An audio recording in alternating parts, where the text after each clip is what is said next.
अस्सलाम वालेकुम, आप देख रहे हैं हो क्या रहा है। मैं हूं Faisal Abbasi, group editor 92 news. Irshad Ahmed Arif सब साथ हैं। शुक्रिया इरशाद साहब आपका।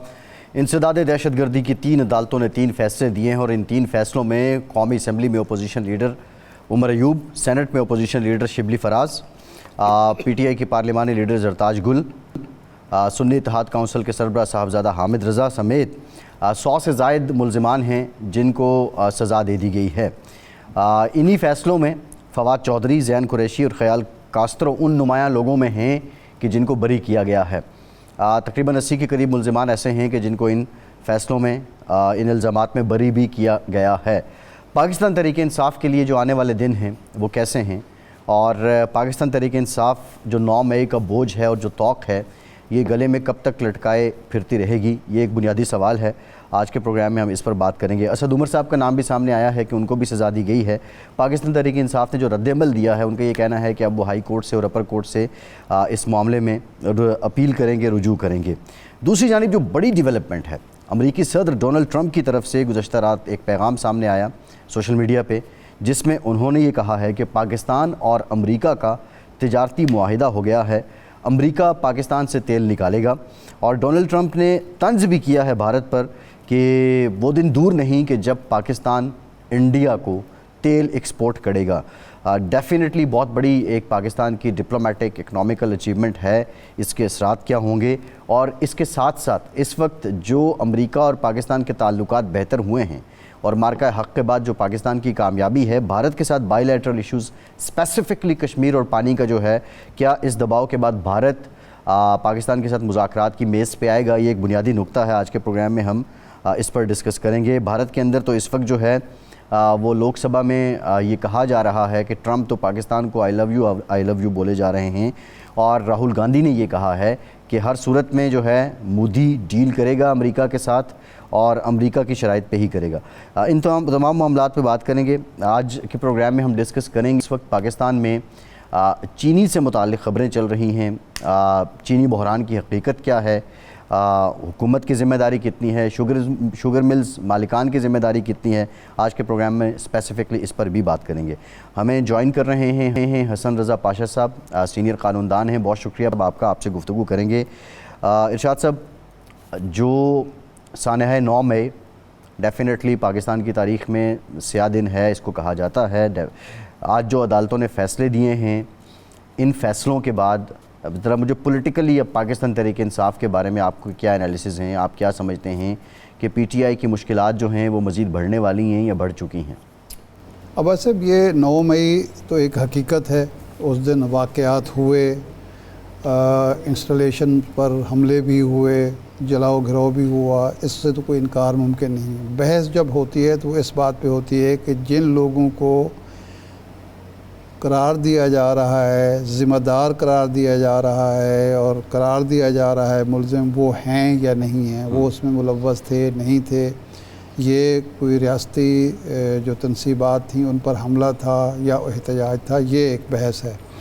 ये जो अब फ़ैसले आए हैं, इन फ़ैसलों पर भी ज़ाहिर अदालती फ़ैसले हैं और अदालती फ़ैसला पर अमल दरामद होना चाहिए। हम तो उस नुक्ते नज़र के लोग हैं कि अदालती फ़ैसला निचली अदालत का हो या सुप्रीम कोर्ट, हाई कोर्ट का हो, वो काबिल अमल है, उस पर अमल दरामद होना चाहिए और कानूनी लड़ाई कानूनी मैदान में लड़नी चाहिए।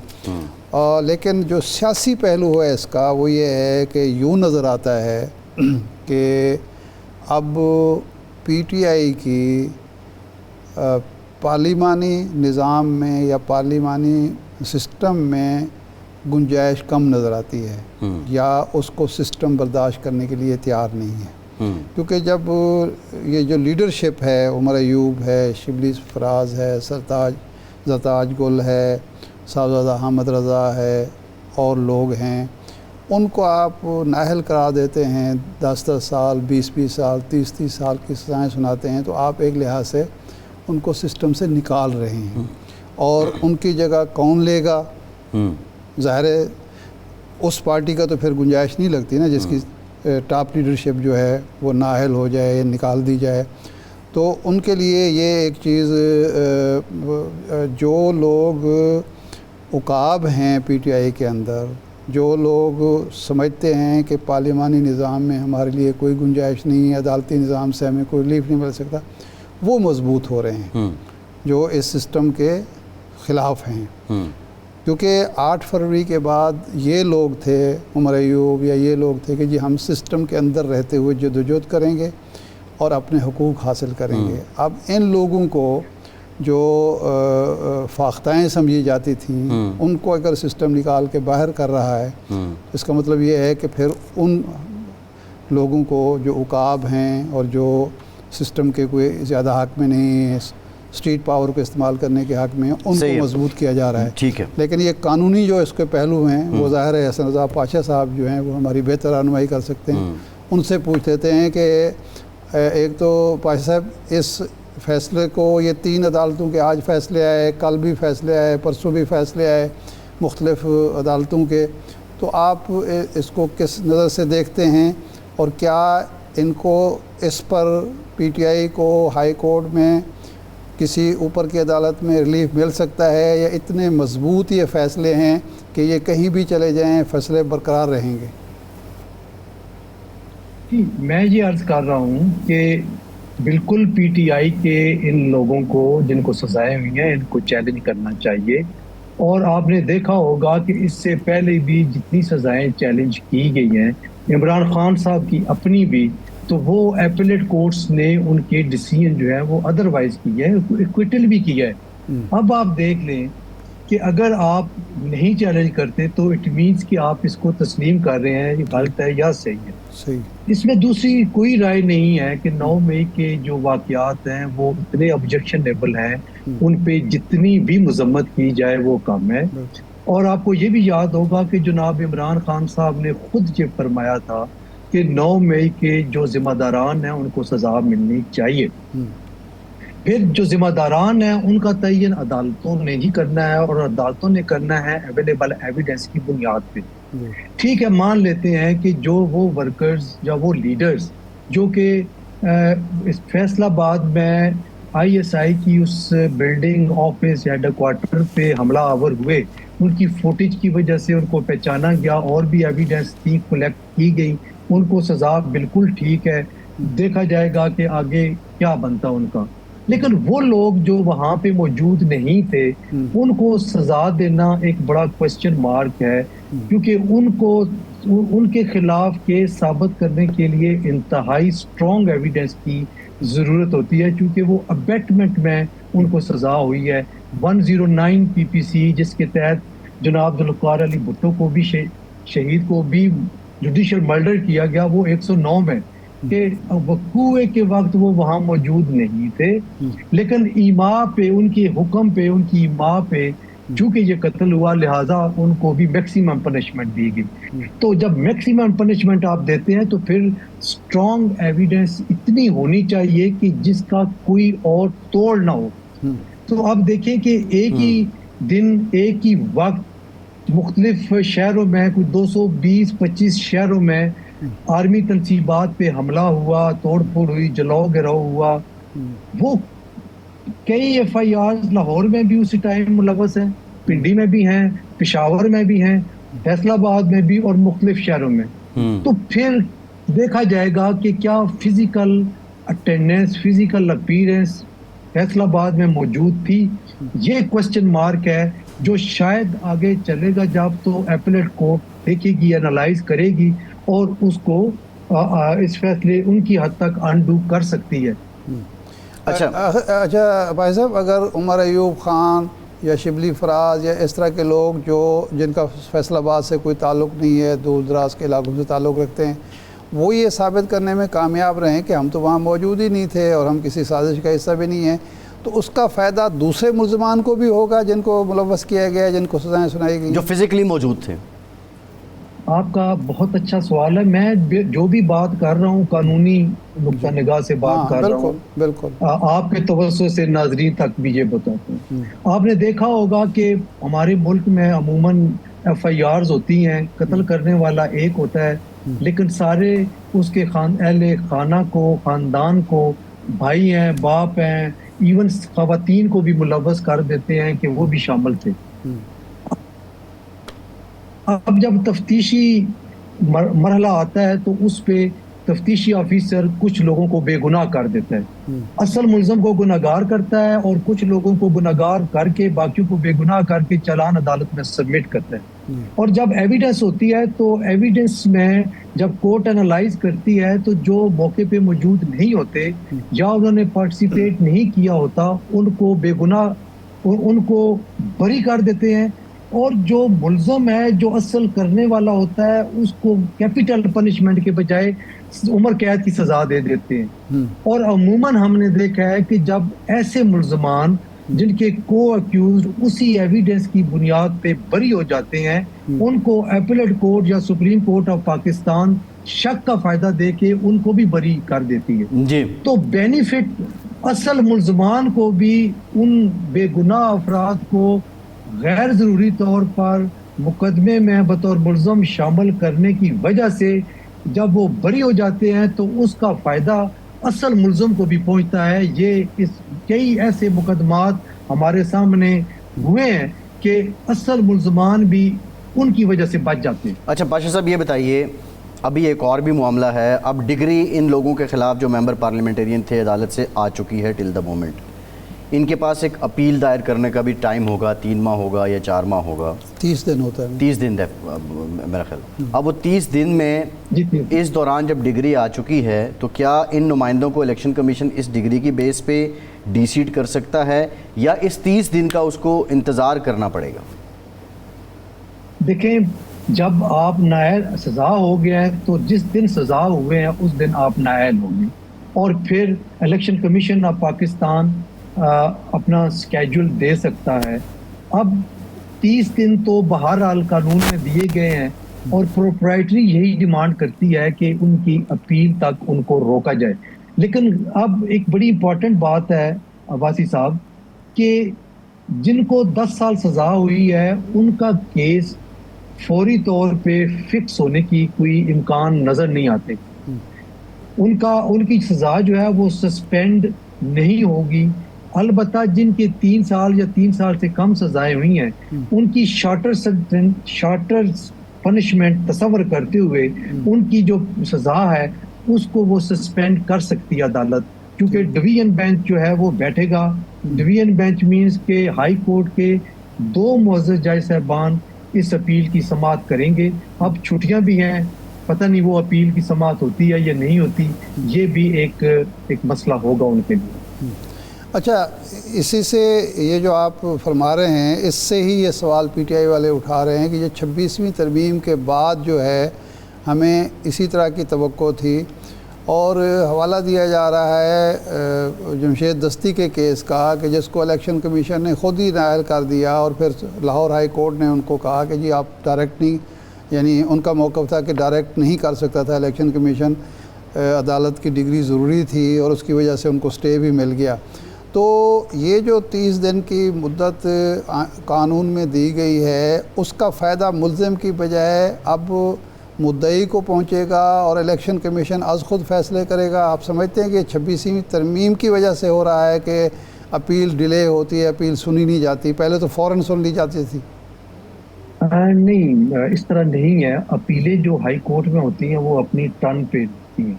अगर आप लाहौर हाई कोर्ट जाके देखें तो आपको लगेगा कि 8-8 साल 7-7 साल पुरानी अपीलें अभी पेंडिंग हैं। ये कोई ऐसी बात यूनिक नहीं है या अनप्रेसिडेंटेड नहीं है कि आप कहें कि डिले के साथ लगेगी। दूसरी बात, एक जो इम्पोर्टेंट बात है, 26वीं तरमीम क्या है? क्या जिस जज ने सजा दी है वो 26वीं तरमीम के बाद अदलिया में इंडक्ट हुआ, या वो जज जिसने जमशेद दस्ती साहब के केस में स्टेटस को जारी कर दिया, वो ऑर्डर सस्पेंड कर दिया, वो 26वीं तरमीम के बाद उसने फैसला नहीं किया? मेरा ख्याल है ये थोड़ी सी हाइप क्रिएट की जाती है, इससे इज्तनाब करना चाहिए।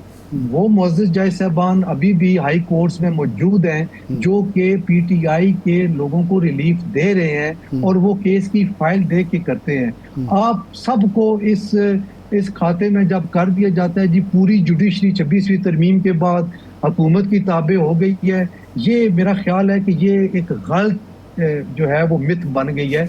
ऐसी कोई बात नहीं है। आप जिन लोगों की हाई कोर्ट या सुप्रीम कोर्ट में मैटर जाते हैं वो वहां पे जज साहबान उनको रिलीफ दे रहे हैं। जमशेद दस्ती साहब का अभी हाल ही में 2 दिन पहले का या 1 दिन पहले का जो है वो फैसला है, उसको आप मद्देनजर रखें। जी सही है। अच्छा पाशा साहब ये बताइए कि अब ये लोग जो नाअहल हो चुके हैं और लेट्स सपोज़ कि ये 5-6 महीने में, साल में ये फ़ैसला हो जाता है कि इनका जो लोअर कोर्ट या इंसदाद दहशतगर्दी कोर्ट से फ़ैसला ये गलत था और अपर कोर्ट इनको बरी कर देती है। अब इनके हलक़े में इलेक्शन दोबारा हो चुका है और हलक़ा अवाम, हलक़ा इंतखाब ने हक़ नुमाइंदगी जो है वो हक़ खुद इरादियत इस्तेमाल कर लिया है।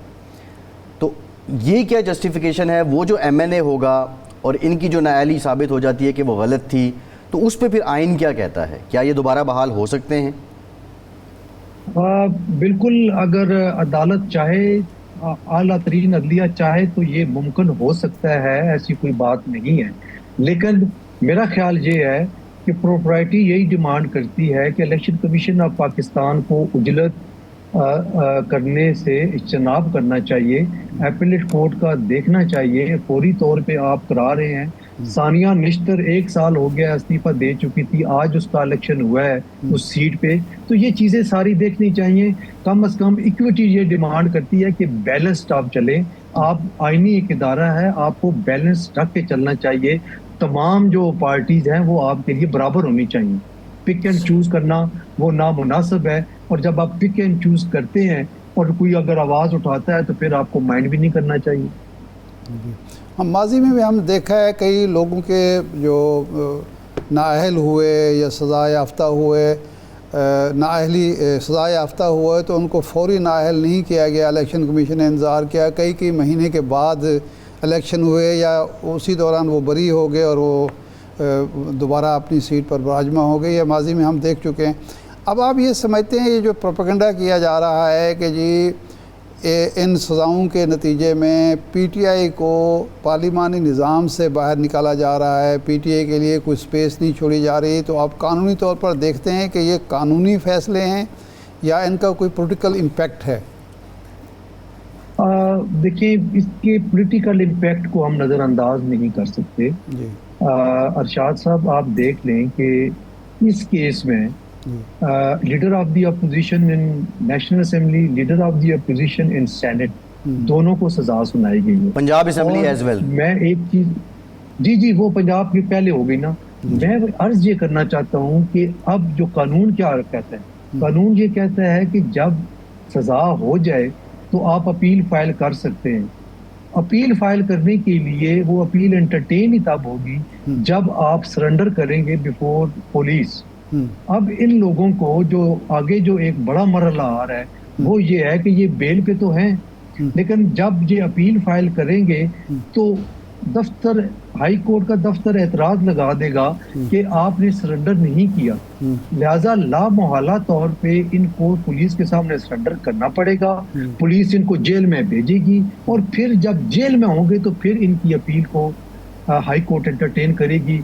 फिर इनकी जो सस्पेंशन ऑफ सेंटेंस की एप्लीकेशन है उस पर फैसला करेगी कि इनकी सजा सस्पेंड होने वाली है या सस्पेंड होने वाली नहीं। अच्छा, एक ब्रीफ कमेंट कर दें पाशा साहब। जो आज अदालती फ़ैसला आया उसमें सज़ा हो गई, दैट मीन्स इन्हें जेल जाना है।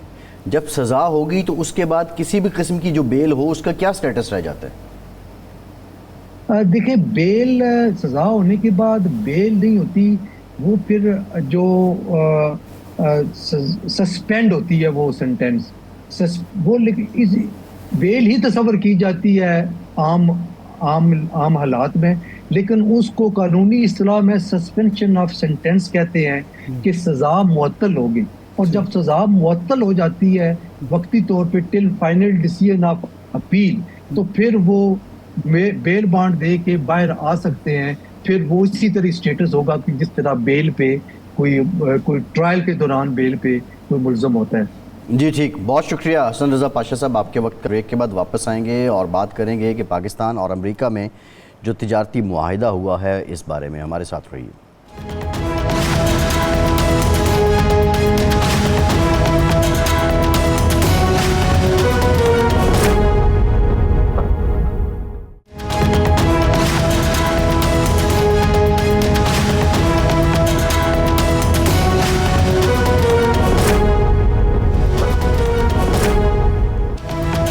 ब्रेक के बाद एक बार फिर से आपका खैर मकदम करते हैं। अमेरिकी सदर डोनाल्ड ट्रंप ने गुज़श्ता शब पैगाम दिया अपने सोशल मीडिया प्लेटफॉर्म पे कि पाकिस्तान के साथ तिजारती मुआहिदा हो गया है, और उन्होंने ये भी कहा कि वो दिन दूर नहीं कि जब पाकिस्तान इंडिया को तेल एक्सपोर्ट करेगा। इससे पहले लोकसभा में इंडिया में शदीद जो है वो रद्द-ए-अमल दिया जा रहा था मोदी की जो पॉलिसियाँ हैं, और बिलखुसूस जो मार्का हक़ में नाकामी है भारत की उसको लेकर। अब एग्जैक्टली लोकसभा में क्या हो रहा है, और अब जो पाकिस्तान और अमेरिका के ताल्लुकात हैं उनमें बेहतरी के बाद किस तरह जो भारत के सियासतदान और पार्लियामेंटेरियन हैं वो क्या सोच सकते हैं। इरशाद साहब, सिनेरियो आपके सामने है और अच्छी बात है, पाकिस्तान और अमेरिका का तिजारती मुआहिदा हुआ, तेल निकालने से मुतालिक पेशरफ्त होगी, मादी मसाइल से मुतालिक सफारती और मुआशी एतबार से बहुत बड़ी डेवलपमेंट है, अचीवमेंट है पाकिस्तान की। बट अगेन जो इस तरह भारत में अब हो चुका है और बिलखुसूस भारतीय हुकूमत को है, हाउ दे विल रिएक्ट। क्या वो अमेरिका को जो इन अदाओं को ऑब्वियसली पसंद तो नहीं करेंगे, लेकिन क्या अमेरिका को वो ब्लैकमेल करने की पोजीशन में हैं, या जिस कॉन्फिडेंस का इजहार मोदी साहब कर रहे हैं उनके पास कोई और भी पत्ते हैं एससीओ की सूरत में, ब्रिक्स की सूरत में, चीन की सूरत में, रूस की सूरत में, या इनको सिर्फ गैलरी प्लेइंग समझा जाए। पहली बात तो ये है कि ये पाकिस्तान और अमेरिका का जो मुआहिदा हुआ है तजारती, इसका ऐलान सदर ट्रंप ने किया है। एक आज़ाद और ख़ुद मुख्तार रियासत के तौर पर पाकिस्तान के वज़ीर ख़जाना को, वज़ीर आज़म को इसका ऐलान करना चाहिए था। जब मुआहिदा हो गया है तो हमारे फ़ायदे में है, हमें करना चाहिए। अच्छा साहब, बात जारी रखिएगा। हमें साबिक़ सेक्रेटरी ख़ारजा एजाज़ चौधरी साहब ने भी ज्वाइन कर लिया। शुक्रिया आपका, आपसे गुफ्तगू करते हैं। जी इरशाद साहब। और इसके बाद चलो ट्रंप ने ट्वीट कर दिया, वक्त ही नहीं मिला हमें ऐलान करने का, तो उसके बाद कम से कम वज़ीर ख़जाना को प्रेस कॉन्फ्रेंस करके, मैं इंतज़ार कर रहा था कि वज़ीर ख़जाना एक प्रेस कॉन्फ्रेंस करते या वज़ीर आज़म एक प्रेस कॉन्फ्रेंस। अगर ये इतनी बड़ी अचीवमेंट है और जो नज़र आ रही है कि है, तो एक प्रेस कॉन्फ्रेंस करके इसकी तफसीलात बयान करनी चाहिए कि अब टैरिफ में हमें क्या रिलीफ मिल रहा है। अगर हम अमेरिका और पाकिस्तान मिलकर तेल की तलाश में एक दूसरे की मदद करेंगे और तेल की तलाश होगी तो उसके हमें क्या बेनिफिट्स हैं, अमेरिका को क्या बेनिफिट उसका होगा। बाकी मादनियात के सिलसिले में, दो तरफ़ा शराकत दारी के सिलसिले में, वो जो हमारी तिजारती शराकत दारी है, पहले जो हम एक्सपोर्ट और इंपोर्ट का मामला है, उसमें तवाज़ुन क्या होगा, इसके बारे में तफसीलात बतानी चाहिए थी। तो मेरा ख़्याल है अब भी 24-48 घंटे में ये मंदरजात सामने आने चाहिए। नहीं, मंदरजात सामने सिर्फ नहीं आने चाहिए, वो तो आ जाएंगे, लेकिन यह है कि वज़ीर ख़जाना को, वज़ीर आज़म को या वज़ीर ख़जाना जिसको मुनासिब समझते हैं, बैठ के अवाम को भी एतमाद में, अव्वल तो ये बेहतर ये होगा कि ये कौमी असम्बली में वज़ीर आज़म इसके बारे में तफसीलात बताएँ या वज़ीर ख़जाना तफसीलात बताएँ कि जी क्या मुआहिदा हुआ है, क्या क्या इम्प्लिकेशंस हैं, पाकिस्तान ने अमेरिका को क्या ऑफ़र किया, या सिर्फ यही कहा कि जी हमारे पास ये तेल के ज़ख़ायर हैं, आप हमें निकाल के दे दें। वो हमें खुशहाल करना चाहता है, इतना खुशहाल करना चाहता है कि हमारा तेल एक्सपोर्ट होगा भारत को। तो क्या भारत और पाकिस्तान के दरमियान वो ताल्लुकात जो इस वक्त कशीदगी का शिकार हैं वो इतना कॉर्डियल हो जाएंगे, इतने दोस्ताना हो जाएंगे कि हमारी तो इंपोर्ट एक्सपोर्ट बंद है भारत के साथ, तिजारत बंद है ना, तो वो इतने कॉर्डियल हो जाएंगे। वो कैसे हो जाएंगे कि हम तेल एक्सपोर्ट करेंगे। बिल्कुल ठीक। अब अगला जो सवाल आपका है, भारत का रिएक्शन क्या होगा और भारत किस बिरते पर ये सब कुछ कर रहा है, मेरे ख्याल इस हवाले से एजाज़ चौधरी साहब हमारी बेहतर रहनुमाई कर। बिल्कुल ठीक है। तो ये सब कल ट्रंप की अनाउंसमेंट के बाद, पाक भारत ट्रेड एग्रीमेंट की अनाउंसमेंट के बाद क्या एक्सपेक्टेशंस होनी चाहिए, हाउ इंडिया वुड रिएक्ट?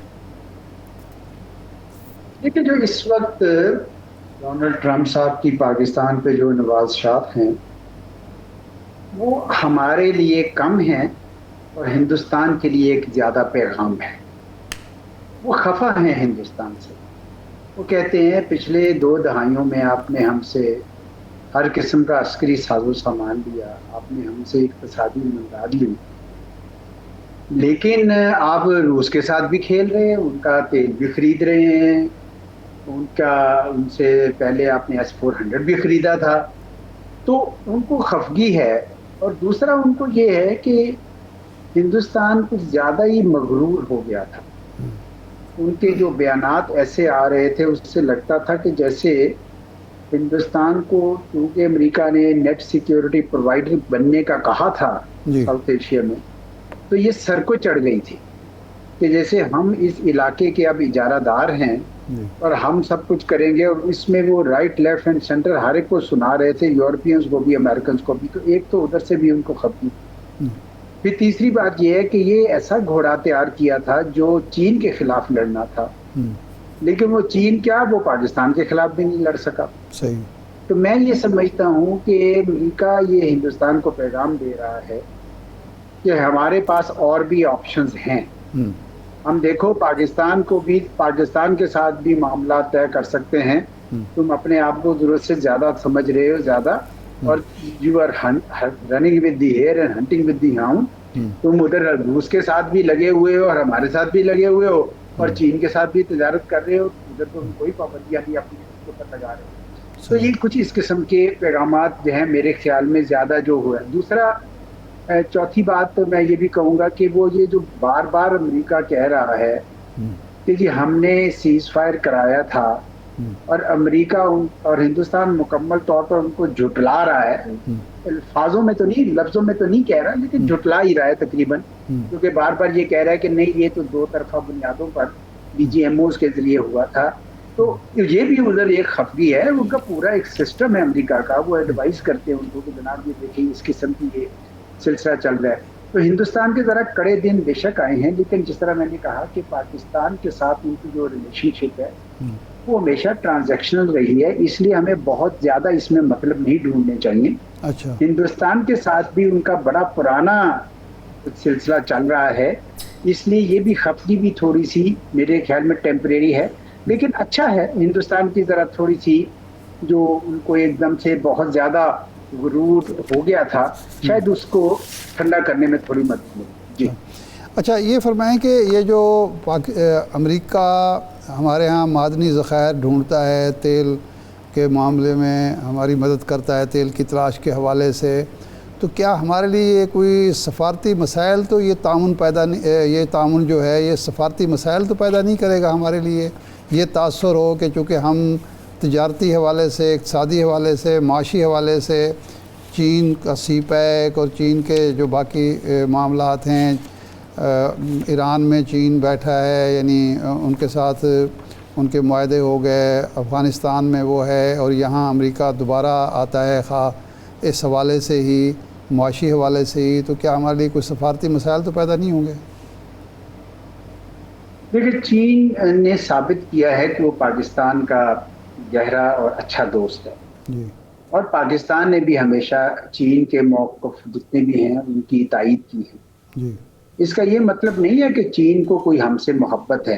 अच्छा। चीन का जो स्ट्रेटेजिक कैलकुलस में पाकिस्तान अहमियत रखता है और पाकिस्तान के स्ट्रेटेजिक कैलकुलस में चीन अहमियत रखता है। इस वक्त दोनों को इस बात का फायदा है कि ये पार्टनर बने।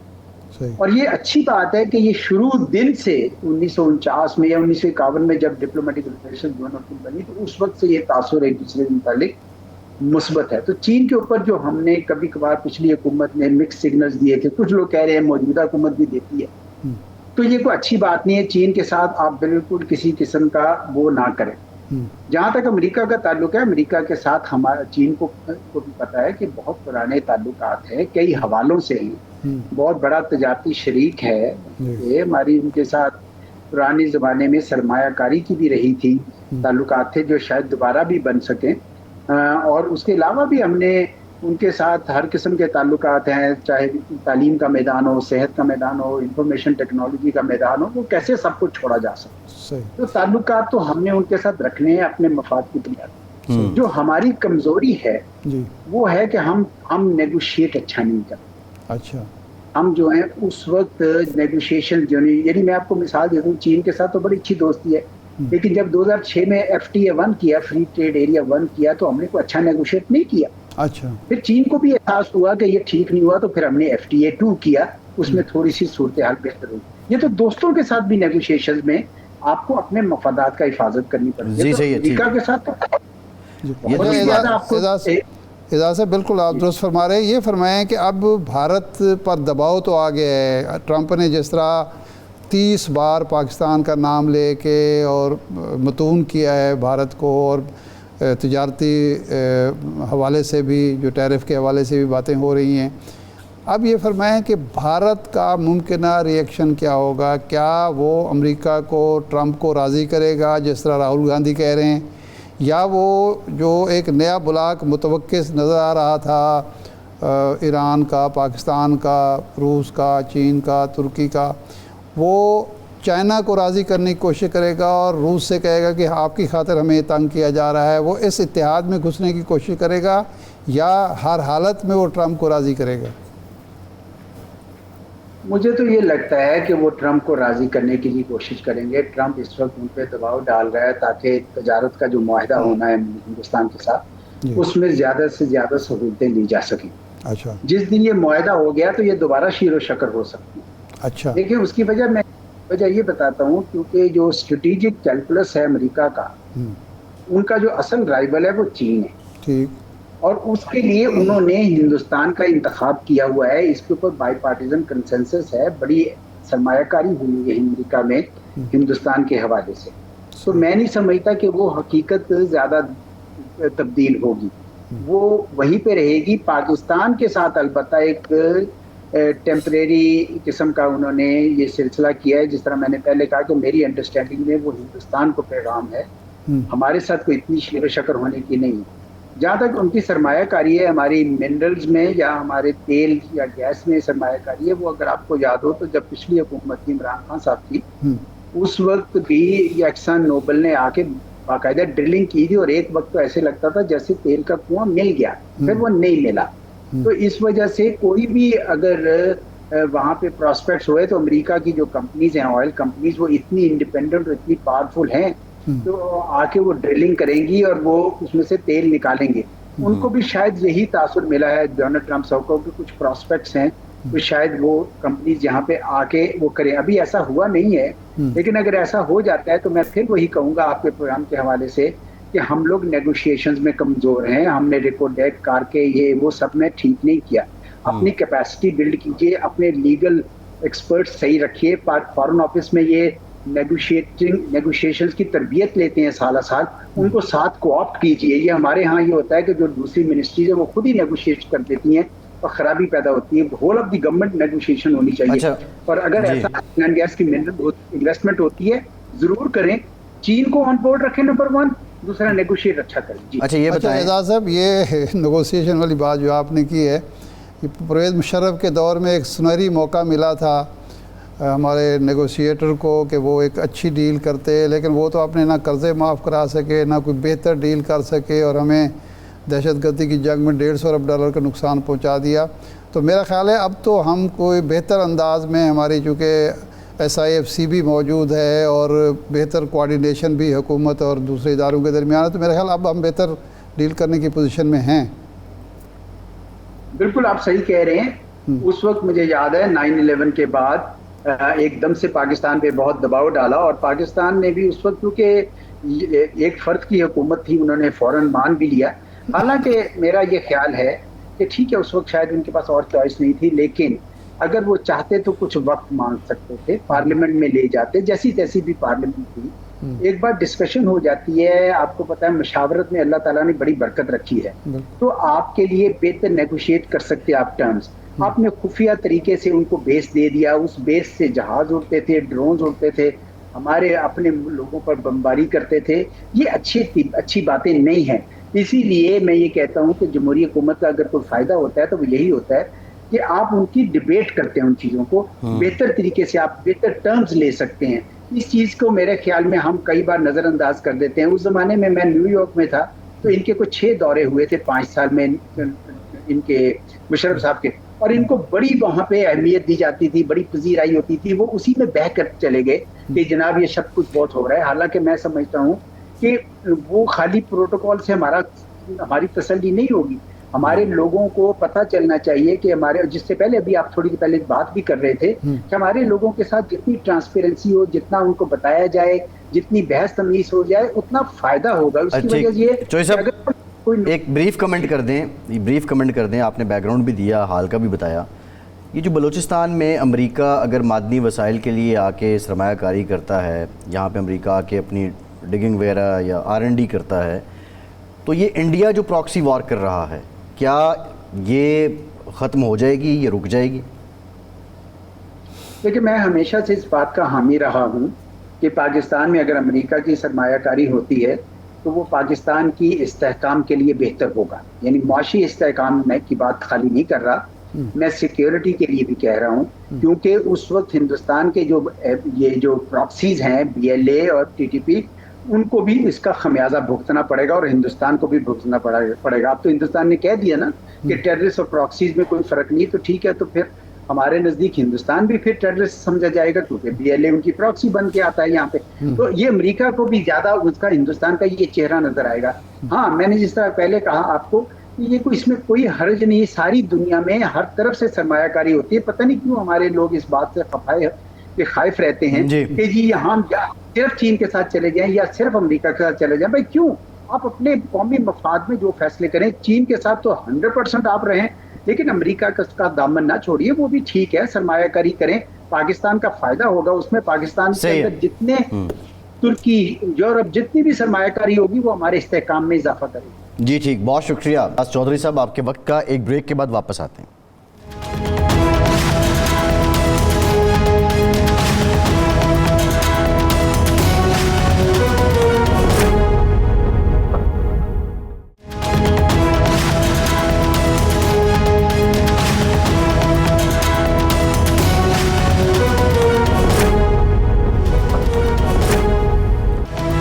ब्रेक के बाद एक बार फिर से आपका खैर मकदम करेंगे। हमें ज्वाइन कर रहे हैं सुहेल शहजाद साहब, आप सेक्रेटरी जनरल हैं Pakistan sugar mills association north zone के। सुहेल साहब, बहुत शुक्रिया आपके वक्त का।